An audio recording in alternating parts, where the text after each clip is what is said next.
আসসালামু আলাইকুম। Handle TV সন্ধ্যা একটা সংবাদে আমি জুলুকালা। প্রথমে খবর, পরে হেডলাইন। গচিয়ারহাটের কুকুরমারা মার্কেট সংলগ্ন কপালপুরা বেসরকারি হাসপাতালের বিদ্যুৎ না থাকার কারণে এক ভয়াবহ লোডশেডিং এর সৃষ্টি হয়। এতে করে স্বচ্ছ পানির ট্যাঙ্ক ব্লাস্ট হয়। হাসপাতালে থাকা সমস্ত রোগীরা সুস্থতা লাভ করে। এটা আমাদের নিশ্চিত করেছে ভেটেরিনারি বিভাগের ডাক্তার তপু গড়গড়ি।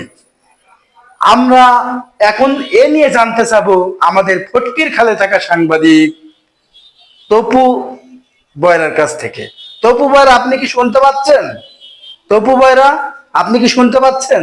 জি, আমি শুনতে পাচ্ছি। আমি ফটকির খাল থেকে তপু কালা। এই যে প্রথমে আপনাকে দেখাই, একটু দেখেন তো, এই যে খালটাতে আমি আছি, এটা হচ্ছে ফটকির খাল। এখানে কিছু কতিপয় বালকেরা গরু চড়াচ্ছিল। একটি গরু পায়খানা ফিরতে ফিরতে হঠাৎ তার পুঙায় আগুন ধরে যায়। এতে ফটকি খাল থেকে পানি নিয়ে সমস্ত রাখেলারা নেবানোর চেষ্টা করে।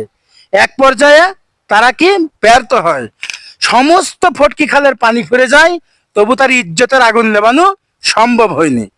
আমি যতটুকু জানি এই পর্যন্ত ছিল আমার কাছে সর্বশেষ সংবাদ।